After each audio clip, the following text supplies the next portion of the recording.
Cari duduk yang enak. Yang masih lapar jangan takut, makanan masih banyak. Baik, terima kasih Erlin membuka rumahnya untuk kita boleh berkumpul bersama-sama hari ini. Saya datang dengan istri saya ada di belakang. Baik, puji Tuhan. Ada teman-teman lama di sini. Ya, bisa datang. Ya udah, baik. Recording in progress. Ya, hari ini kita akan belajar untuk mengenal Tuhan itu sebagai Papa. Ya, saya ulangi. Hari ini kita akan belajar untuk mengenal Tuhan sebagai Papa. Selama ini di dalam hidup kita, ya, saya nggak tahu saudara sudah berapa tahun jadi Kristen, sudah berapa lama. Ada cukup banyak kesalahan dalam pengajaran gereja. Apalagi yang karismatik, Pentakosta, ya. Salahnya di mana? Maaf. Nah, coba kalau saudara setuju dengan apa yang saya mau katakan ini, saudara teriak yang kencang. 90% lebih pengajaran khotbah di gereja selalu bilang Tuhan berkati, saudara pasti kaya, sakit pasti sembuh kalau berdoa, memberi, beri saudara, beri. Kira-kira betul atau salah? Lo nggak betul, nggak salah nih dengar gitu nggak? Nah, gitu. Ya makasih ya, nggak kelihatan. Jadi hubungan kita dengan dia harusnya hubungan anak dengan papanya, akhirnya jadi hubungan transaksional. Nanti nggak kalimatnya? Apa itu transaksional? Bisnis.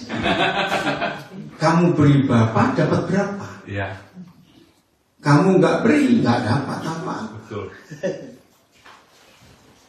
Nah, pengajaran seperti itu sangat menghina Papa. Kenapa menghina? Coba renungkan. Akhirnya Tuhan jadi mata duitan enggak? Lu jawab dong. Enggak. Lu enggak. Dengan pengajaran itu jadi mata duitan enggak Tuhan? Iya. Maaf. Jangan rebutan. Dikit-dikit uang. Apalagi yang menekankan maaf perpuluhan. Sadar tapi nggak mengerti. Tuhan jadi seperti debt collector. Tiap bulan ditagih. Lu ya tadi nggak beri di telepon lu pendeta. Lu ada nggak di sini? Nggak ada. Banyak. Mengerikan sekali di telepon sudah. Oh, waktu COVID yang lalu lebih gila lagi. Gereja-gereja itu nggak apa-apa, seorang yang datang ikut online, tapi perpuluhan wajib disetor. Ayah. Nah, hubungan ini jadi hubungan transaksional, betul nggak? Hubungan bisnis dengan Tuhan. Saudara percayalah bahwa Tuhan sendiri itu nggak perlu uang, pekerjaannya yang perlu uang. Ya, jadi bukan Tuhan, bukan. Nah, hari ini kita akan belajar bagaimana kerinduan Papa terhadap kita sebagai anak-anaknya dalam doa Bapa kami. Ya, doa Bapa kami. Ingat nggak satu kalimat, berikanlah kepada kami makanan kami esoknya untuk hari ini. Nah, pernah nggak saudara berpikir, kok repot ya? Kenapa nggak diganti gini? Berikanlah kepada kami makanan kami setahun yang akan datang. Lu bisa nggak? Bisa. Kenapa tidak? Ada dua alasan mengapa Papa hanya memberikan kata berikanlah kepada kami makanan kami secukupnya untuk hari ini. Itu punya dua alasan. Satu, Papa nggak ingin beri makanan sisa kemarin. Nggak, amin. Selalu baru hari ini. Betul. Nah, yang kedua ini lebih keren lagi. Karena Papa ingin ketemu kita tiap hari. Karena dari situ kita melihat betapa Tuhan merindukan kita, anak-anaknya. Jadi mulai hari ini buang konsep transaksional itu dalam hubungan dengan Papa. Pengajaran-pengajaran yang salah seperti itu membuat banyak orang Kristen ketakutan. Kalau nggak memberi, kalau nggak bayar per bulan takut dihukum. Nanti usahanya bangkrut, nanti anaknya sakit. Pernah nggak dengar pengajaran seperti itu? Ini jahat sekali sekarang. Enggak. Saya beri pertanyaan dulu ini kepada saudara. Siapa yang percaya konsep ini? Kalau kita nurut kepada dia, ya nurut ya, taat, nggak rewel, nggak banyak macam-macam, satu macam aja lah. Nggak usah doa panjang-panjang, nggak usah macam-macam lagi dengan Tuhan. Papa tahu kok yang kita butuhkan itu apa. Betul atau tidak? Nah, ya sudah. Maka itu harus dipertanyakan. Kalau ada orang Kristen doanya kok panjang sekali, minta apa dia? Loh, boleh nggak? Minta apa? Nah, semua kita yang sudah punya anak, yang belum punya anak pun pasti ngerti konsep. Kalau anak-anak itu baik, ya ngertiin papa mamanya, nggak usah disuruh, nggak usah diapakan. Anak-anak itu langsung mengerjakan apa-apa itu sendiri. Saya tanya, sebagai papa mama, kalau anak-anak kita seperti itu, perlu mereka minta baru kita kasih atau kita otomatis kasih? Kalau kita tahu mereka butuh apa? Ya sudah. Ya sudah. Seperti itu Papa di surga dengan kita. Dia gak minta macam-macam, taat, nurut. Betul? Ayo, saya tanya. Nurut itu susah apa gampang? Susah. Gampang kok susah. Mau sampai kapan dia nurut itu susah? Gampang. Enggak harus gampang. Nurut itu gampang udah, gampang. Iya, gampang. Kenapa gampang? Makin kita kenal papa kita, dan makin kita kenal dia, kita makin tahu nggak dia itu baik. Ya sudah. Kalau kita tahu, kita kenal dia baik, nurut tahu dia baik kok. Saudara berkata susah untuk nurut kepada Tuhan. Coba renungkan. Berarti saudara beranggapan, wih Tuhan itu jahat ya, Tuhan itu kejam ya. Kalau sampai salah, aku digetok nanti. Nah, karena belum kenal. Taat, nurut, itu karena 3 hal yang kita harus tahu. Ini penting sekali. Nomor 1. Antara setan dengan kita, umurnya siapa lebih lama? Setan itu sejak di Taman Eden dulu sudah nipu manusia, dan itu dikerjakan sampai hari ini. Nah, bayangkan kalau kita tidak nurut kepada Tuhan, yang sangat tahu seluk-beluknya setan itu, kita pasti apa? Berdosa. Kalah. Pasti berdosa. Karena kita nggak tahu. Jadi inilah 3 hal yang wajib kita taat kepada dia. Kita tuh nggak tahu. Liciknya setan itu luar biasa, betul nggak? Licik, penipu, pembohong. Waduh, sudahlah. Contoh kecil yang suka ditipu, khawatir. Siapa yang jadi langganan khawatir? Saya. Aduh, kok nggak enak. Jangan mau lagi. Apalagi umur umur sudah kepala 6 khawatir terus. Yo, begini maksud saya, makin tua usia kita, harusnya kita makin pintar atau tidak? Harusnya saya jawab Pak. Harusnya makin pintar atau tidak? Nah, harusnya makin pintar. Coba makin noon dong. Itu makin noon. Nah, pintarnya dalam hal apa? Saya tanya. Waktu kita umur 10 tahun pernah khawatir nggak? 15 tahun pernah khawatir? 20 tahun pernah khawatir? Pernah. Khawatir itu sudah langganan dalam hidup kita. Betul? Pertanyaannya, berapa persen yang manusia khawatirkan itu terjadi? Kecil atau besar? Besar. Jawabnya mana? Pikir dulu. Ayo pikirin. Nggak apa-apa. Salah pun jawab baik daripada diem aja. Khawatir, fakta terjadinya itu besar atau kecil? Kecil sekali, bahkan hampir tidak terjadi. Itu cuma karena kita takut, khawatir. Jangan-jangan, ya kalau iya, kalau tidak. Karena setan paling senang bersahabat dengan orang yang suka khawatir. Kenapa setan paling senang? Karena gampang diganggu. Betul, pagi-pagi bangun, kok rasanya serik ya sama orang ini. Jangan-jangan kanker nih. Sok bener, bukan dokter, enak aja ngomong. Pernah kejadian seperti itu? Enggak. Terus ada sesuatu, aduh nggak enak ya. Aduh jangan-jangan. Ingat ya, mengalahkan khawatir itu bukan dengan doa. Mengalahkan khawatir bukan dengan baca Alkitab. Mengalahkan khawatir, kenali Papa, kenali Tuhan Yesus, kita nggak bisa khawatir. Oh enggak, amin. Ya, ini psikologis.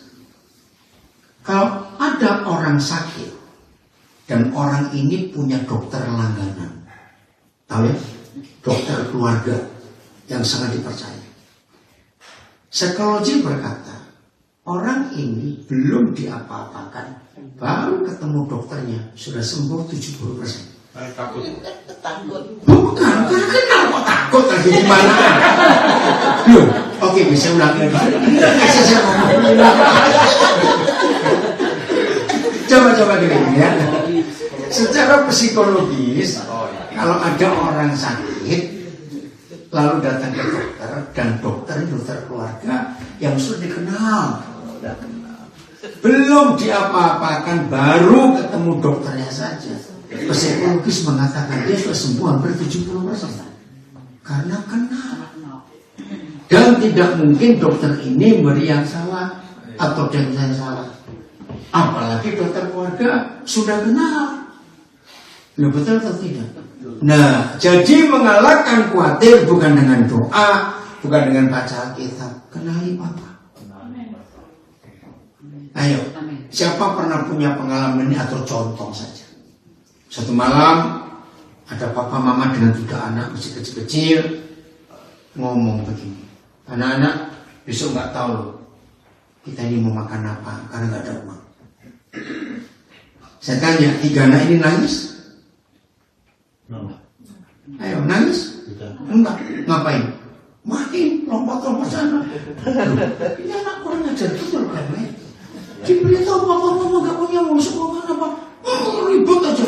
Begitu. Kenapa mereka nggak khawatir? Padahal jelas papa mama nggak punya uang. Besok kita makan apa? Kenapa mereka nggak khawatir, nggak takut? Saya jawab. Karena anak kecil nggak tahu. Bukan nggak tahu, salah kok. Papa mama aku pinter kok, kan dia bisa jadi duit tuh besok makan.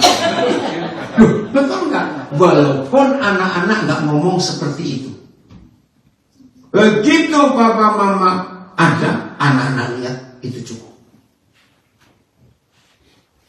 Maka itu yang jadi langganan khawatir, maaf bodoh sekali saudara. Saya pakai kata ini, menjadi member. Ngerti nggak jadi member? Ayo, saya jadi member apa paling hebat di area di San Francisco ini. Costco, oke. Member Costco, betul, Costco. Iya, toh. Nah, apa keuntungan jadi member? Diskon satu, betul. Apa lagi? Apa? Tester. Oke, apa lagi? Cashback. Apalagi ada satu yang sama serba ada. Satu lagi apa? Bisa dibalikin. Oke. Apa? Free access. Ada lagi apa? Ini setiap ada produk baru, member dapat berita duluan. Betul tidak? Nah, saya mau tanya. Begitulah cara kerja membernya setan. Ada produk baru dikirimi duluan. Enak enggak? Lu jawab, enak enggak? Maka setan menawarkan banyak hal. Saudara tahu yang setan tawarkan? Biasanya berupa apa? Mikir, yang setan tawarkan berupa apa biasanya? Kenikmatan, tapi itu dosa. Nah, bagi saudara yang ikuti di rumah juga, hati-hati. Kalau saudara jadi membernya setan, hati-hati. Buat setan, nggak mudah melepaskan member. Betul nggak? Kali ini penting ini orang. Hari ini putuskan. Bagaimana caranya untuk saudara bisa lepas dari member apa saja? Gampang, nggak usah doa. Unsubscribe. Amin. Lu betul nggak? Langsung saja. Amin. Ya, itu caranya. Unsubscribe, selesai. Aku putus hubungan dengan kamu setan. Kenapa? Lu serius, saudara? Kira-kira dalam ilustrasi ini, menurut saudara semua, banyak atau sedikit orang Kristen jadi membernya setan? Dalam masa ini, banyak atau sedikit? Cepat jawab. Banyak sekali. Nah, ini loh. Orang Kristen yang jadi membernya setan gak enak kedengarannya.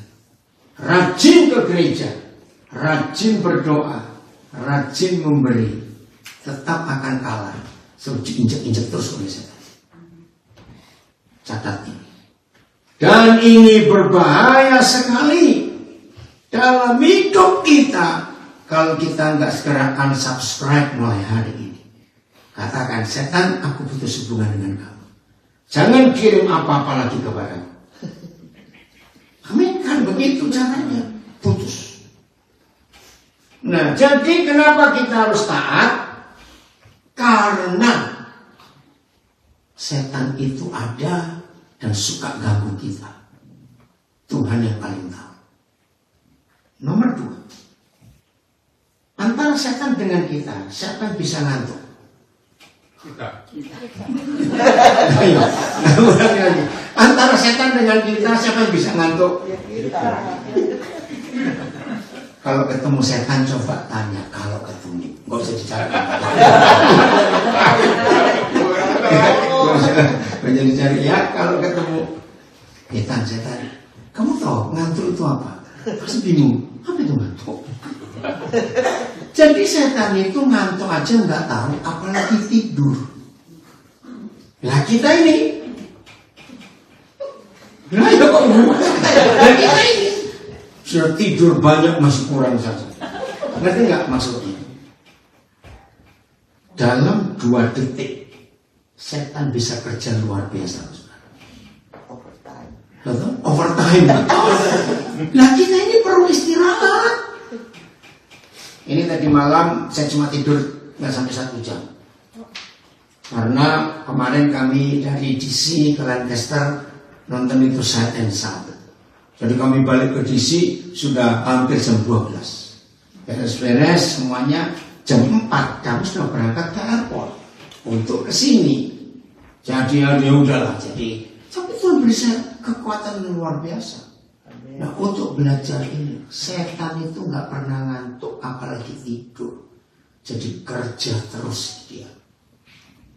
Renungan.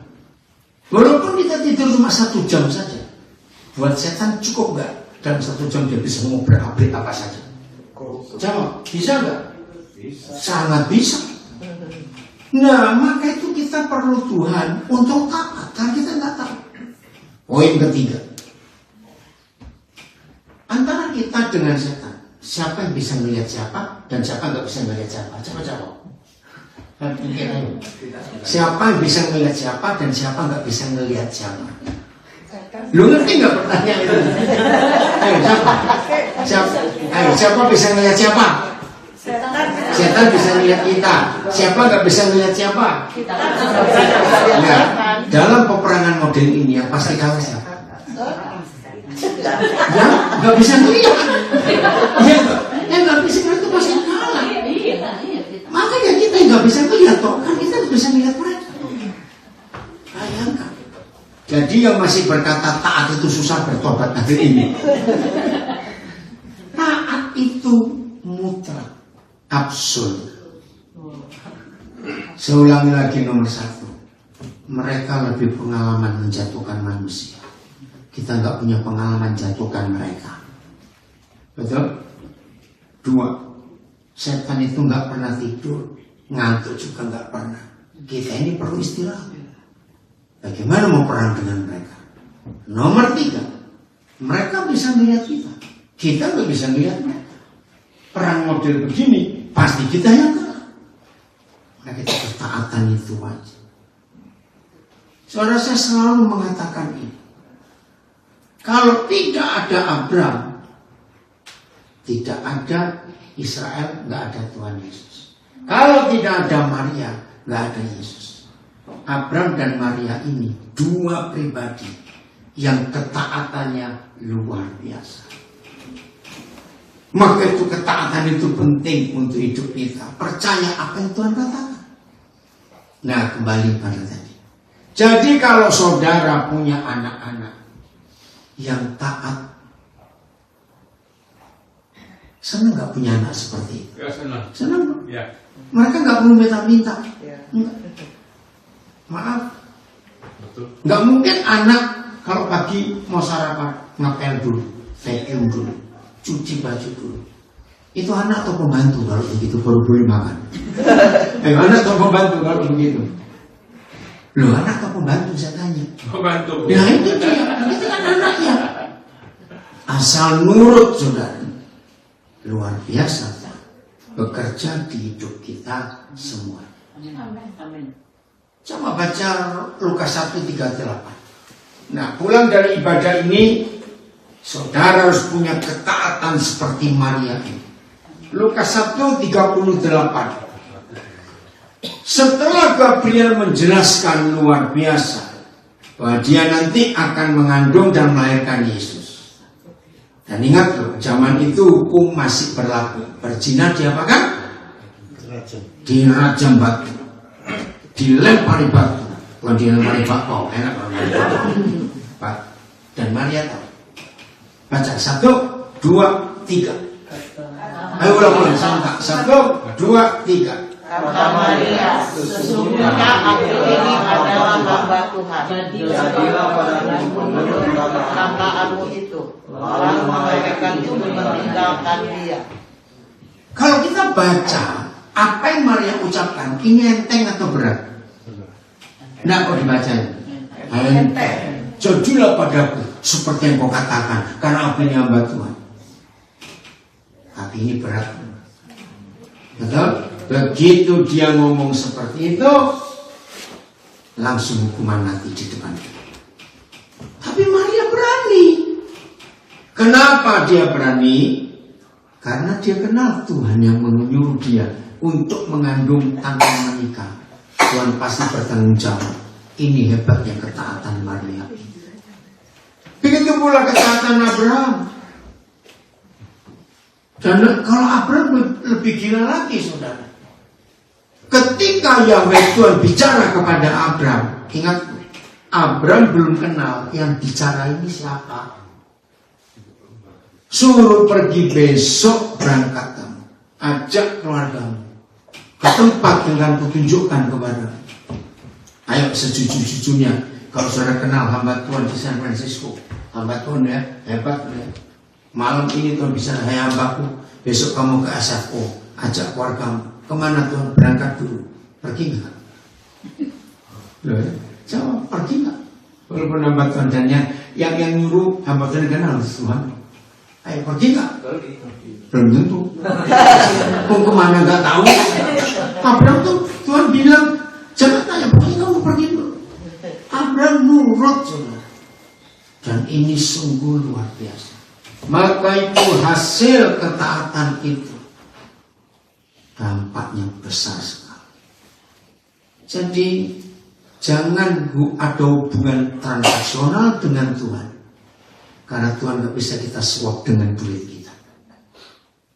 Hubungan kita adalah antara papa dengan anak, dan hubungan itu hanya ada satu, nurut. Udah gak ada yang lain, taat saja.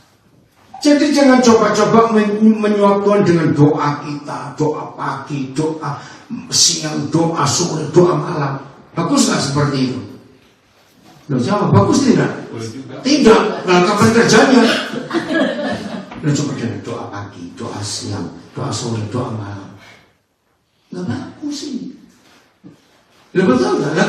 Nggak kerja. Loh, saya tanya kok dia kerja. Ulang, doa pagi, doa siang, doa sore, doa malam. Kerja nggak orang kayak begini? Doa terus kok gimana mau kerja? Enggak, Tuhan malah nggak suka. Tuhan nggak suka. Sebab hanya ketaatan yang membuat mujizat itu terjadi. Bukan karena ibadah kita, ritual kita, tidak. Masih ingat ketika Simon ini hidup yang luar biasa. Coba baca Lukas 5. Lukas 5 mulai ayat 1. Baca sebentar supaya kita tahu, saudara. Pokoknya hari ini Tuhan tidak mau antara kita dengan Bapa di surga hubungan transaksional dalam nama Yesus tidak ada lagi. Tapi hubungan Bapa dengan anak. Lukas 5:1, baca 1, 2, 3. Pada suatu kali Yesus berdiri di masjid dari sedang orang banyak memohon dia hendak mendengarkan firman Allah. Nah, coba renungkan sebentar. Danau apa yang di sekitaran San Francisco? Ada banyak tuh. Danau tau ya? Danau Lake. Oke. Kalau ada orang banyak yang ingin mendengar Yesus mengajar, Tuhan Yesus perlu sarana nggak? Perlu fasilitas nggak? Kira-kira zaman ya dulu nggak ada speaker, yang square room nggak ada dulu. Ayo, kira-kira gini aja posisinya. Orang banyak itu di darat atau di airnya? Darat. Nah, supaya orang banyak bisa mendengar Yesus, Tuhan Yesus harus kemana? Ke air. Nah, kalau ke air, dia perlu apa? Nah, lihat ayat 2. Lihat ayat 2. 1, 2, 3. Ia melihat perahu di tepi pantai. Nah, ada 2 perahu. Ingat, Tuhan Yesus nggak rakus. Kok nggak diamin? Masa dia pakai 2 remote? Coba belum cepat. Enggak. Nggak mungkin. Kalau pakai 2 dia jadi bagaimana? Bingung ya. Nah, harus milih. Oke. Kalau saudara disuruh milih di antara 2 perahu itu, saudara milih perahu yang apa? Pertama. Yang gede. Yang gede, ayo. Cepetan yang lain, ayo lah, jangan lama-lama. Masih ada cincong. 1, yang gede. 2. Prioritas. Perahu sedikit jauh. Sedikit jauh, oke. 3. Prioritas. Prioritas. Yang apa? Ada gayungnya. Oke. Yang 4, yang cepat aja, soalnya pikir. Apa? Enggak tahu sudah. Tuhan Yesus. Apa? Tuhan Yesus. Lu terus justru bilang dia kok. Enggak ada tanya sendiri Tuhan Yesus. Maksudnya ke perahu 2. 2, enggak bilang 1, 2. Ayo. Ada yang gayung. Ada yang gayung, betul. Apalagi Enggak bocor. nah, yang bersih, betul, yang bagus, yang kuat, yang nggak bocor. Itu salah semua. Ini hebatnya Tuhan Yesus. Yang dipilih Tuhan Yesus itu siapa pemiliknya? Simon. Jangan Simon dulu. Jangan. Ini yang luar biasa. Untuk apa? Karena Tuhan ingin memakai selanjutnya. Ini. Kira-kira kalau saudara punya fasilitas dan Tuhan pakai, saudara senang nggak? Senang. Pasti bangga bukan? Yes. Nah, ini kita belajar. Tidak mencari yang gede, yang bagus, yang ini enggak. Tuhan ingin tahu siapa pemiliknya. Karena akhirnya Simon itu jadi Petrus. Dan jadi murid yang luar biasa. Udah? Lihat tadi. 1, 2, 3. Dia naik ke dalam salah satu perahu itu. Yaitu perahu Simon. Dia supaya menolak perahu. Dari pantai. Nah, duduk dan mengajar orang banyak. Ini cuma tanya saja. Kalau Simon itu orang Tionghoa, Oh. kalau kenapa kaget sih kalau? Waktu itu nggak ada. Kira-kira kalau Simon itu orang Tionghoa, Nggak ada waktu itu. ada sudah ada orang Tionghoa. Oke, coba tanya. Kalau itu dengerin dulu kok. Kalau. Ya, namanya. Kalau Simon orang Tionghoa ada pembicaraan apa? Kue rugi. Oh Tuhan, kowe rugi ya.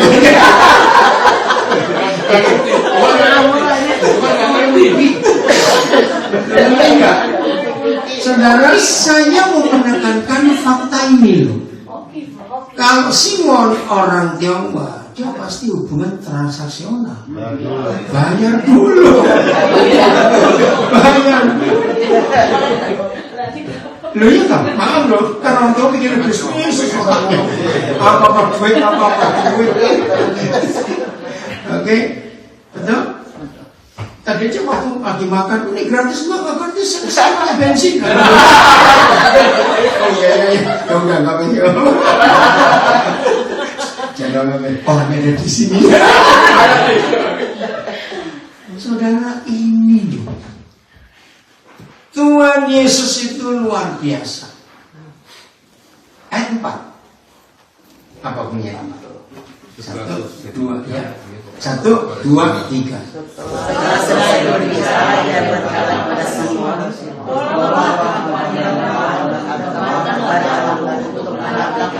Saudara, ayo kita belajar dari Tuhan Yesus. Rupanya selama dia mengajar, duduk di perahunya Simon, itu sambil tolak. Wih, ini perahu masih bersih. Berarti orang ini gak dapat ikan semalam-malaman. Itu Tuhan Yesus. Selesai dia mengajar, lihat kalimat itu. Biasanya kita cuma bilang, terima kasih ya Simon, kamu sudah menjadi aku perahu. Tapi tidak dengan Tuhan Yesus. Maka itu belajar. Tuhan Yesus itu pribadi yang tidak hanya tahu berterima kasih. Terima kasih ya, terima kasih. Enggak. Dia harus buat sesuatu untuk orang ini. Yang hidupnya, yang fasilitasnya sudah dipakai Tuhan. Kenapa suruh berlayar perahunya ke tengah dan ke dalam? Lihat ayat 5. 1, 2, 3. Apa jawab Simon? Simon jawab, setelah sepanjang malam kami bekerja keras dan untuk apa-apa. Tapi karena aku akan menambahkan jalan. Guru, semalam-malaman kami ini gak dapat ikan. Kalau saya pakai istilah saya, teri aja gak dapat. Tahu teri? Kecil atau besar? Teri aja gak dapat. Maka itu perahunya bersih. Nah, logikanya Yesus kan tukang kayu. Betul tak? Simon nelayan dari sejak dalam kandungan. Logikanya cocok nggak tukang kayu nasihati nelayan? Itu seperti tukang emas nasihati tukang batu. Nyambung nggak? Jawab cepat. Enggak. Maka itu ada kalimat, karena engkau menyuruhnya. Artinya apa? Taat. Walaupun gak masuk akal. Semalam-malaman kami gak dapat. Karena ikan itu hanya bisa ditangkap waktu gelap. Kalau sudah ada matahari, gak ada ikan. Tapi karena engkau menyuruhnya. Kenapa? Enggak. Ya kalau ikan malam memang harus pakai lampu, siang nggak ada. Tapi karena engkau menyuruhnya, saudara percayalah, di situ mujizat terjadi. Yang semalam-malaman nggak dapat hanya karena perintah. Tebarkan jalan agak tengah. Ayat 6 dapat banyak atau sedikit? Banyak. Baca 1, 2, 3. Dan setelah mereka melakukannya, mereka memasak Nah, setelah mereka melakukan apa? Perintah. Mujizat tidak terjadi karena saudara kasih uang ke pekerjaan Tuhan. Mujizat tidak terjadi karena saudara berdoa ini doa puasa, enggak, karena taat. Tembok Yeriko yang roboh itu bukan karena dikelilingi 6 hari 1 kali, sekali hari ke-7 kali, bukan soal kelilingnya. Akhirnya banyak gereja, ayo kita kelilingi kota ini, doa keliling, bukan begitu. Jadi yang membuat tembok itu runtuh karena taat. Banjir Sungai Yordan waktu Yosua memimpin itu. Yosua bilang, Tuhan keringkan dulu baru kami nyebrang. Tidak. Langkahkan kaki imam yang pertama. Begitu kena air, sungainya terbelah. Jadi semua itu karena ketaatan, bukan karena apa-apa. Lagi sekali saya katakan, kalau saudara sebagai papa mama, anak-anak itu nurut. Senang gak punya anak kayak gitu? Itu yang Tuhan minta dengan kita.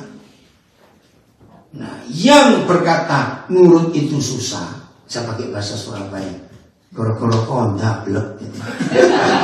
Itu karena gara-gara kamu tuh keras kepala, maunya sendiri. Tapi kalau kita nurut, enggak susah. Ingat, kenapa nurut enggak susah? Karena kita perlu Tuhan. Kita enggak tahu di depan itu ada apa. Tuhan yang tahu. Setan bisa begini sampai begitu, kita enggak tahu. Setan enggak pernah tidur, apalagi ngantuk, enggak pernah. Kita ini harus istirahat. Setan bisa melihat kita enggak bisa melihat mereka. Bayangkan kalau enggak nurut, mau apa hidup ini, saudara? Ngeri sekali. Oke. Siapa pernah itu tadi yang David aja? Ngerti istilah bacanya apa? Ditur atau detur? Kalau ditur ya, bagaimana tahu ya? Jalan itu dibelokkan. 40 tahun orang itu tinggal di rumah yang sama dan ke tempat kerjaan yang sama. 40 tahun tiap hari sudah jalan yang sama, istilahnya merempun nyampe. Besok tahu ada ditur. Kira-kira kalau dia ngelawan, nggak bisa. 40 tahun jalannya begini kok. Jawab. Kira-kira ada nggak orang gablok kayak begitu? Oh iya banyak juga. Lu coba jawab. Sudah diberitahu ditur. Ini 40 tahun ini jalanku ini. Kira-kira dia nerobos? Iya, enggak. Lu kira-kira? Enggak lah. Iya, enggak akan nyampe kantor, goblok. Kenapa? Pengen tahu aja. Enggak nyampe juga walaupun pengen tahu. Jangan ditutup kok. Satu kali anak saya pergi dengan istrinya terus bawa 2 anaknya. Saya nggak ikut, cuma istrinya cerita. Pakai GPS. Ternyata hari itu ada perubahan jalan. Nah, suami ini ngotot, anak saya ini ngotot. Nggak bisa begini, kenapa begitu dong? Istri jawabnya enteng. Dengan yang kelihatan aja GPS-nya kamu nggak nurut, apalagi dengan nggak kelihatan. Betul nggak ilustrasi itu? Ya sudah. Jadi kalau ditur ya ikutilah ditur. jangan diterobos. Bahaya. Bahaya dan banyak nggak nyampe tempat. Jangan diperbaiki. Nah seperti itu Tuhan menuntut. Bagian terakhir. Bilangan pasal 9 mulai ayat 15. Jadi yang memimpin Israel menuju Kanaan itu bukan Musa. Musa nggak tahu jalan kok. Zaman itu belum ada peta pakai GPS. Bilangan, numbers bahasa Inggrisnya. Bilangan 9 mulai ayat 15. Judulnya apa? Nah, tiang awan memimpin perjalanan Israel. Jadi bukan Musa. Musa nggak tahu. Tiang awan itu. Baca ayat 15. 1, 2, 3. Pada hari didirikan kemah suci, awan itu menutupi kemah suci, kemah hukum Allah. Nah, Pada waktu lam seperti bagi awan itu di atas kemah suci. ya. Saudara, jadi bukan Musa, awan. Pillar of cloud bahasa Inggris. Memimpin. Kalau siang mereka awan. Kalau malam mereka jadi api. Kenapa? Desert. Ya, siapa yang pernah ke arah Las Vegas misalnya gitu. Itu kalau siang panas yang minta. Kalau malam, dingin luar biasa. Nah, jadi tiang awan, tiang api ini fungsinya banyak. Satu, kalau siang jadi payung. Kalau enggak kepanasan mereka. Kedua, untuk melihat jalan mereka harus tahu kemana. Nomor 3, kenapa mau ke toilet? Enggak, mau enggak. Nah ini dia coba tuh ada itu. Oh iya. Ini buat tamu. Oke. Nah apinya juga begitu. Kalau malam jadi api yang awan itu karena dua fungsi. Untuk penerang, kan zaman itu gak ada genset. Betul gak? Bagi listrik. Nomor 2, heater. Luar biasa. Coba baca ayat yang ke-18. Lanjut aja, 18. Bilangan 9 tadi ayat 18. 1, 2, 3. Atas Cita Tuhan orang Israel berangkat, dan atas cita Tuhan juga mereka berkemah. Garis bawahi atas tita Tuhan. Artinya perintah. Berarti mereka nurut nggak? Nurut. Sudah selesai belum ayat itu? Belum. Oh belum. Oke terus. Setelah awan itu diam di atas kemah suci, mereka tetap berkemah. Nah terus ayat berikut. Apabila awan itu lama tinggal di atas kemah suci, maka orang Israel memelihara kewajibannya kepada Tuhan, dan tidaklah mereka berangkat. Nah terus. Ada Kalanya awan itu hanya tinggal beberapa hari di atas beberapa hari saja. Terus. Maka atas tita Tuhan mereka berkemah. Diulang ini atas tita Yahweh mereka berkemah dan atas Yahweh mereka berangkat. Terus. Ada kalanya, nah ini Tuhan guyon. Ada kalanya. awan itu tinggal dari petang sampai pagi. Lagi. Ketika awan itu naik pada waktu pagi, mereka berangkat. Oke. Oh, baik pada waktu siang maupun waktu malam. Saudara pelan-pelan. Ini tadi ini kami ya. Ya, biasa itu. Orang Indonesia, anak kami banyak, jadi banyak barang Pak. Tadinya Febo yang jemput. Cuma koper kami 4 itu koper besar. Ya, mobil Febo gak cukup. Nah, akhirnya Helen harus pakai 2 mobil tadi. Ini cuma 3 orang, ribetnya kayak begitu. Ini Israel. Kira-kira 4 juta orang. Bongkar pasang kemah itu mudah atau susah? Jalan loh, bukan naik mobil. Ada kalanya sore-sore begini awan itu berhenti. Kalau awan itu berhenti, mereka harus berhenti nggak? Berhenti atas kita Yahweh. Lalu mereka ngapain kalau awan itu berhenti? Pasang tenda. Sejelek-jeleknya tenda, namanya tenda, tetap ribet gak masang bongkar-bongkar pasangnya? Coba jawab. Nah, baca. Ada kalanya sore-sore awan itu berhenti. Tapi besok pagi gerak lagi. Baik, bayangkan. Coba renung sebentar. Kira-kira ada nggak keluarga Anda? Capeknya belum saya sini, pinggangku masih sakit. Jangan jauh begitu. Udah kamu berangkat dulu, aku tinggal. Kira-kira ada yang begitu? Ada.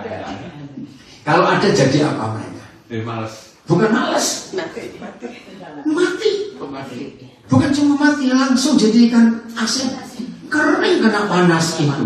Oh. Iya toh, nggak ada heater kalau malam, nggak ada air, nggak ada mana. Ngerti? Risiko tidak taat, ngeri. Kita nggak tahu hidup ini mau apa. Maka itu taat apa yang Tuhan katakan. Atas titanya mereka itu berangkat. Kalau Tuhan bilang stop, berhenti. Ada kalanya berhari-hari, puji Tuhan. Ada kalanya cuma sebentar. Ya udah, ikuti saja apa yang Tuhan ingin katakan. Ini kesaksian lagi. Minggu yang lalu kami di Tulsa, Oklahoma. Ya seminggu besok. Itu pertama kali kami ke Tulsa. Belum pernah saya ke sana, satu gereja. Dari sekian orang yang datang, Tuhan bicara kepada saya tentang satu anak. Saya nggak kenal, karena itu pertama kali. Gembalanya pun baru kenal betul ya hari waktu dia jemput kami di airport. Nah, ternyata anak ini sedang mengalami kegoncangan jiwa yang berat sekali. Karena papa mamanya cerai. Nah, dia nggak terima. Goncang betul ini anak. Mamanya orang Indonesia, papanya orang Mesir, tapi Kristen. Nah, yang heran, si gembala juga heran, mamanya juga heran. Anak ini langsung begitu saya tanya, kalimat pertama, how do you know? Saya bilang Roh Kudus beritahu saya. Nggak mungkin. Nah, terus dia pikir mamanya cerita atau gembalanya. Saudara, justru karena hal itu, anak ini tahu ada Tuhan yang luar biasa. Hidupnya dipulihkan oleh Tuhan. Nah, bisa saja saya nggak nurut, saya nggak kenal kok. Untuk apa? Aduh, saya nggak bisa bayangkan kalau saya nggak taatin anak mau jadi apa. Mamanya sampai tadi siang waktu kami transit di Salt Lake City, mamanya masih kontak. Aduh, perubahannya luar biasa dalam berapa hari ini. Itu saudara. Maka itu kalau kita taat dan nurut atas apa saja yang Tuhan perintahkan untuk kita kerjakan, hidup ini luar biasa. Oke, sebelum saya akhiri, ada yang mau tanya? Pasti tanya, gimana caranya nurut bisa? Ayo, siapa aja boleh tanya, cepat. Saya pengen tanya. Ya, silakan. Persepuluhan itu kenapa? Persepuluhan. tadi ngomong apa ya? Ya, persepuluhan itu nggak penting. Persepuluhan itu nggak penting. Nggak penting. Sekarang silakan. Kalau misalnya nggak ada, misalnya kita persepuluhan gitu. Tadi bilang Bapak Pendeta bilang, kalau lu nggak kerja nggak apa-apa, nanti gue teleponin terus kembali lagi persepuluhan. Iya, waktu COVID itu begitu. Sekarang ada nggak? Nggak tahu ya. Saya nggak tahu lagi. Iya, kalau sudah datang ke gereja kok mereka. Pokoknya gini, jangan ada hubungan transaksional dengan Papa di surga. Hubungan kita Tapi kalau anak. persepuluhan itu buat Tuhan katanya. Buat mission. Iya, pakai untuk pekerjaan Tuhan. Ya, tapi nggak harus, nggak ada kalau saya. Kenapa? Pegangan kita adalah Tuhan Yesus. Tuhan Yesus tidak pernah menyuruh kita memberi perpuluhan. Enggak. Taat, mengampuni itu wajib. Tapi perpuluhan Tuhan Yesus tidak pernah satu kali pun. Tapi kalau mau beri, ya beri aja. Supaya pendetanya tambah kaya gitu. Maaf. Apa-apa. Ada lagi yang lain mau tanya? Ayo, kata-kata. Atau hubungan ini, jangan ada hubungan transaksional dengan Bapa di surga. Hubungan ketaatan itu luar biasa. Ada? Ngerti semua atau nggak ngerti semua ini? Udah pinter ya? Oh, puji Tuhan. Ayat terakhir ya. Untuk kita betul-betul mau melakukan seluruh kehendak Tuhan. Ya. Kita buka Matius 7. Matius 7 ayat yang ke-7. Jangan disalah ngertikan ayat ini. Ada Matius 7 ayat 7. Baca 1, 2, 3. Mintalah maka akan diberikan kepadamu. Carilah maka kamu akan mendapat. Ketoklah maka pintu akan dibukakan bagimu. Saudara, kalau kita lihat ayat ini, enak sekali nggak untuk ngerampok surga? Maaf saya pakai kalimat ini. Enak sekali untuk merampok surga. Minta, cari, ketok. Janji dikasih. Tapi tunggu dulu. Kenapa ada 4 Injil? Jadi kita nggak boleh cuma pakai 1 saja. Harus lengkap. Nah, sekarang kita baca. Ini ketaatan. Lukas 11 ayat yang ke-9 sama bunyinya, tapi di Lukas 11 ada penjelasan. Nah, itu caranya untuk belajar. Udah Lukas 11 ayat 9? Belum. Tunggu, Lukas 11 ayat 9. Oleh karena itu aku berkata Oh, kepadamu. tunggu, bareng-bareng. Sudah Pak? Lukas 11 ayat 9. Tunggu ya, supaya semuanya bareng baca. 1, 2, 3. Oleh Karena itu aku berkata kepadamu, mintalah maka diberikan kepadamu, carilah maka kamu akan mendapat, ketoklah maka itu akan dibukakan bagimu. Sama nggak dengan Matius 7:7 tadi? Tidak. Nah, di Matius tidak ada kalimat oleh karena itu. Maka itu harus lengkap. Nggak boleh kita nyomot 1 ayat kita pakai, tunggu dulu. Lihat tulisan yang lain, karena itu saling melengkapi.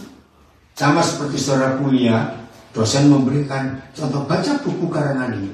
Ternyata ada karangan yang lain untuk melengkapi. Betul enggak? Nah, seperti ini firman Tuhan. Enggak sekedar cari, minta, ketuk. Oleh karena itu. Nah, ini yang gereja nggak pernah cari. Oleh karena apa? Maka itu kita nggak pernah nurut, karena nggak dikasih tahu untuk apa. Nah, oleh karena apa? Baca ayat 5. Ayo, cepatan ya, ini karena waktu. 1, 2, 3, ayat 5. Ulang. 1, 2, 3. Lalu katanya kepada mereka, jika seorang di antara kamu mengalami perlindungan seorang saudara janganlah padaku 300. Ya, terus ayat 6.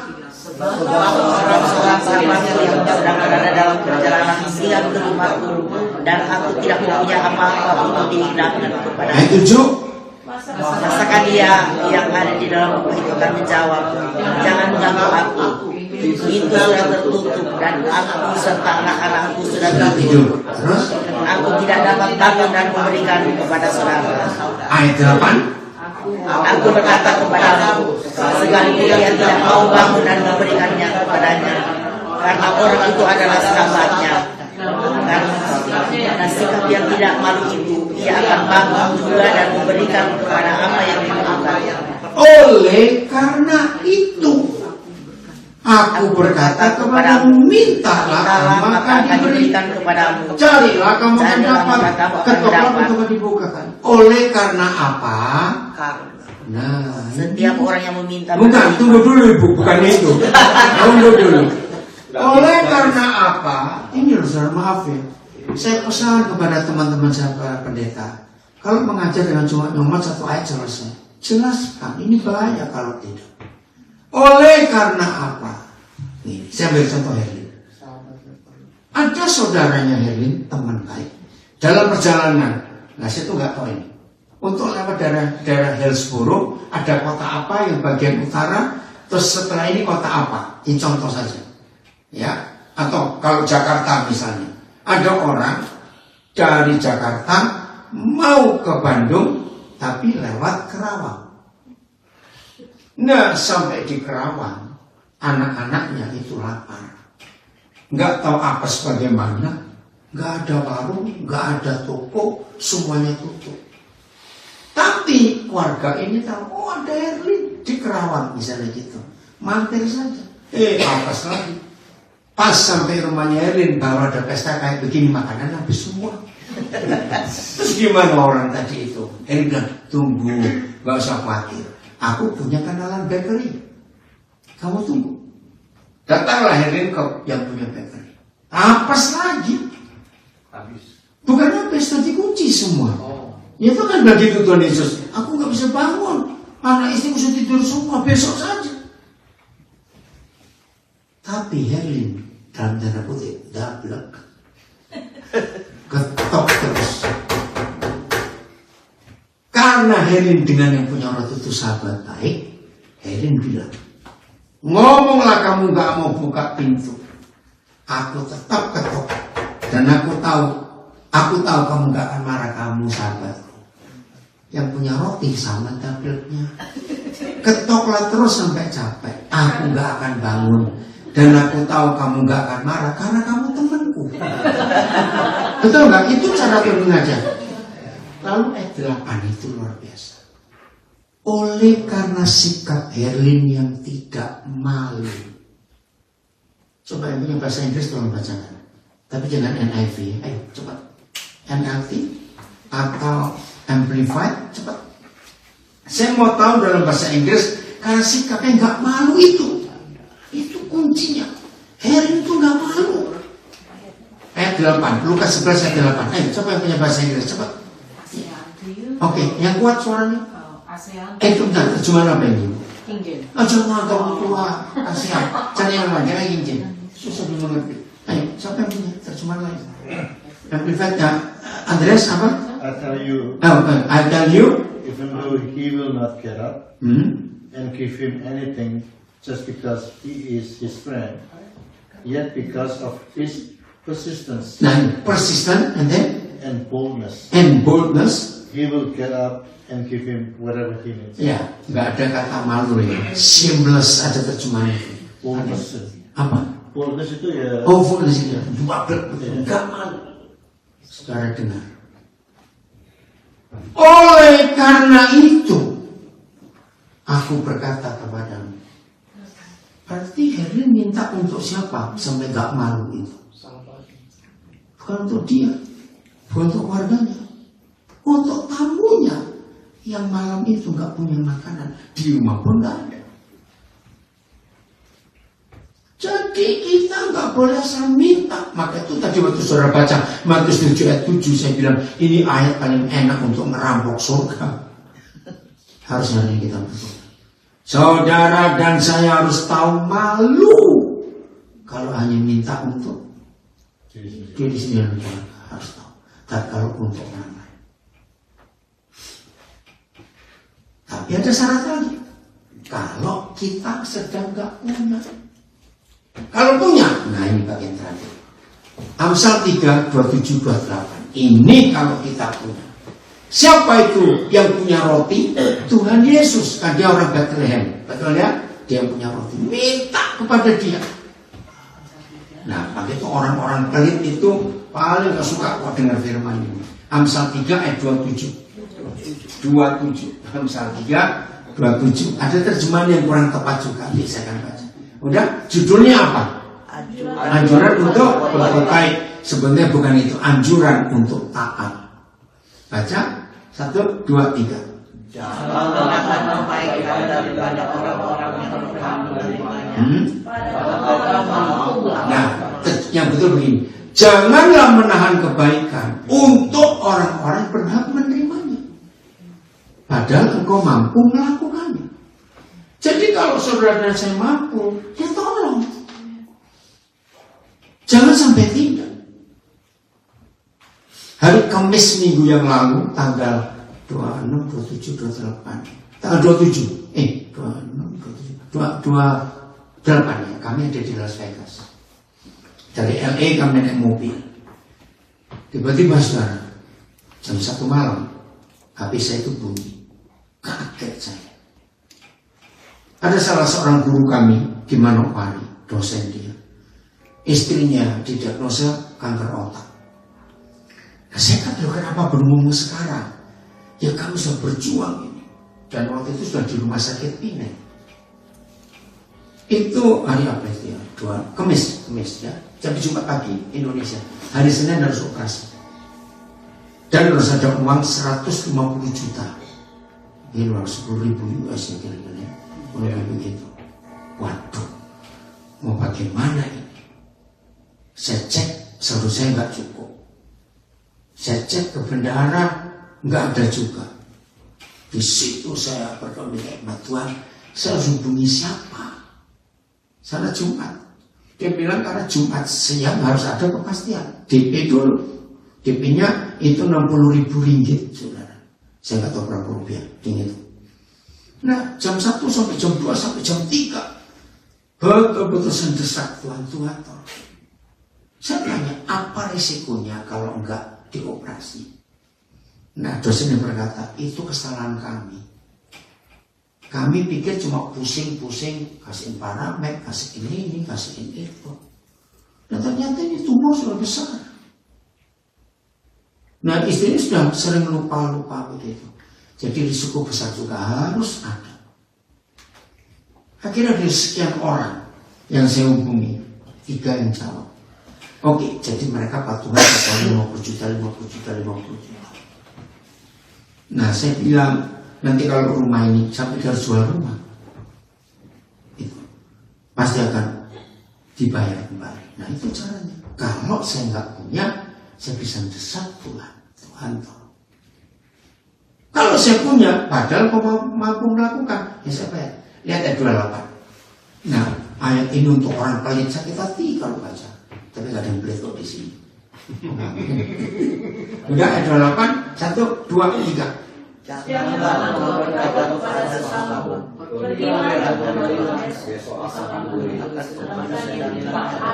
Nah, jadi kalau ada orang yang sedang perlu, saya bilang besok balik ya.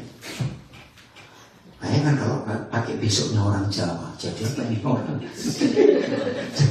Jadi apa ini orang kalau pakai besoknya orang Jawa? Apa sih besoknya orang Jawa itu bagaimana? Besok. Iya. Jadi kalau yang diminta kita adalah kita harus beri. Maka itu 2 bagian Alkitab ini indah sekali. Lukas 11, kalau ada orang perlu kita nggak ada. Desak Tuhan Yesus tanpa malu.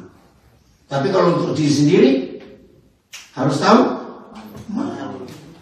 Tapi kalau kita punya, ayo kita bagi dengan apa kita ada. Itu hidup murid Yesus yang luar biasa. Semua hanya ada pada ketaatan. Amin. Apa yang dia perintahkan? Awas, saya tanya ini. Dia perintahkan mengampuni kak? Yes. Betul? Yes. Saya tutup mata enggak ada. Siapa yang bisa punya musuh ini? Nanti? Lupa saya tanya kok. Perintahnya mengampuni. Tapi kalau ada yang masih punya musuh, awas. Tapi kalau nggak bisa ngampunin gimana Pak? Masuk neraka. Kan belum tahu neraka surganya Pak. Lu tahu pasti baca ayatnya. Lukas Matius 6. Wih, berani nih Bapak ini tanya. Ayatnya di mana? Matius 6. 14 dan 15. Hati-hati yang gak mengampuni ya. Jangan bilang bahwa menyesal aku datang ke sini. Matius 6 ayat 14 15. Ini susah nih Pak. Enggak susah. Saya baca lagi. Oke, Bapak aja yang baca kalau gitu. 14 15. Jangan buka kitab Pak. Iya, jangan buka rekening bank terus. Oke, ayo baca 6, 14, 15. Karena kalau kamu mengampuni kesalahan orang, Bapakmu yang di surga akan mengampuni kamu juga. Ya. Tetapi jika kamu tidak mengampuni orang, Bapakmu juga tidak akan mengampuni saat orang. Banyak orang bilang gitu Pak, mau saya Pak, tapi saya nggak bisa lupa-lupain Pak. Ini nggak bisa. Itu kalau pilihan masuk neraka. Bayangkan kalau status kita orang tidak diampuni, itu orang berdosa. Ya saya tahu saya berdosa, tapi saya nggak bisa hilang. Ya harus bisa. Sudah firman di Rasul. Ya risiko ditanggung yang dengar. Gimana Pak? Risiko ditanggung yang dengar. Kan sudah dengar firman. Kan mau orang dengar. Ya kan siapa pendengar. Risikonya ditanggung yang mendengar, bukan yang khotbah. Oh saya tanggung. Ini dong, usah dengar firman kok. Harus ngampuni sebentar. Harus mengampuni. Iya, kenapa? Gimana caranya? Berdoa udah berapa puluh kali, udah ratusan kali ya. Lu nggak apa-apa. Ada yang bertanya, kalau kita sudah mengampuni orang itu, atau orang itu nggak mengampuni, nggak apa-apa. Karena kalau kita mengampuni orang, kita nggak berat memaksa dia mengampuni kita. Nggak berat. Nggak apa-apa. Yang penting kita sudah mengampuni. Ya, maka itu Pak dari tadi dengar taat ini firman. Taat Tuhan saya mau satu Pak. Iya, ya sudah itu. Kalau sama manusia enggak Pak. Loh itu, ini bukan sama manusia. Tuhan yang bilang, kalau kita tidak mengampuni saudara kita, maka Papa nggak bisa mengampuni kita. Bukan urusan orang, urusan kita dengan Papa. Ya enggak. Enggak lah, enggak susah. Oke, sekarang jadi ayo kita sungguh-sungguh hidup di dalam Tuhan. Amin. Ya, luar biasa Tuhan kita. Ya besok di alamat mana kalau ada enggak saudara nggak tahu mau kebaktian di mana ini besok? Di mana besok? Di Concord. Concord ya, yang mau tanya alamatnya tanya. Baik, ayo kita berdoa bersama-sama. Ku mau mengikuti kehendak-Mu ya Bapa. Ku mau selalu menyenangkan hati-Mu. Ayo kita berdoa dengan pujian ini. Ku mau mengikuti kehendak-Mu ya Bapa. Kehendak-Mu ya Bapa. Ku mau selalu menyenangkan hati-Mu, menyenangkan hati-Mu. Bapa di surga, kami sudah belajar firman-Mu. Ampuni kami karena pengajaran-pengajaran yang sering salah di banyak gereja, sehingga hubungan kami dengan Bapa yang baik itu hubungan bisnis, hubungan transaksi. Ampuni kami. Hari ini kami mendengar firman-Mu, untuk kami mau taat Bapa, menjadi anak yang menyenangkan hati-Mu. Sebagaimana kami sebagai orang tua, kalau kami lihat anak-anak kami nggak disuruh tapi nurut, kami itu senang sekali. Dan pasti yang mereka perlukan itu kami langsung tahu. Mereka nggak perlu minta. Bapak, Engkau kenal hati kami masing-masing. Ada yang bilang sulit untuk taat, tapi Roh Kudus Engkau tolong setiap kami mulai hari ini untuk kami bisa taat. Roh Kudus yakinkan setiap pribadi untuk mentaati firman itu mudah, tidak susah. Biarlah Roh Kudus terus menaruhkan firman ini dalam hidup kami, supaya firman ini bertumbuh, berkembang luar biasa, dan itu berguna buat hidup kami untuk memuliakan Tuhan. Bapak, kami mau jadi anak-anak yang penurut, kami mau jadi anak-anak yang menyenangkan hati Tuhan. Roh Kudus, kalau sebentar kami akan berpisah, memberkati Adrian buat rumahnya, untuk ketiga anaknya juga Tuhan tahu Tuhan menjamah mereka. Begitu pula kami yang akan balik ke rumah masing-masing, yang jauh yang dekat. Tuhan Yesus Immanuel buat kami semuanya, penyertaan penyata untuk kami, anak-anak kami semuanya, cucu menantu kami, semua mereka semua takut akan Tuhan karena mereka melihat hidup kami. Terima kasih Bapak, terima kasih. Lanjutkan rencana-Mu untuk hidup kami masing-masing. Tuhan, kami minta anugerah-Mu terus terjadi di hidup kami. Ini doa kami dalam nama Tuhan Yesus. Amin. Haleluya.